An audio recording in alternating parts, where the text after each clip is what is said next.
أعوذ بالله من الشيطان الرجيم. بسم الله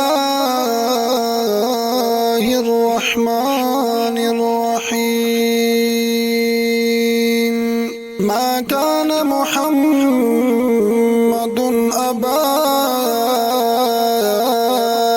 أحد من رجالكم ولكن رسول الله وخاتم النبيين وكان الله بكل شيء عليما. يا أيها الذين آمنوا اذكروا الله ذكرا كثيرا وسبحوه بكرة وأصيلا.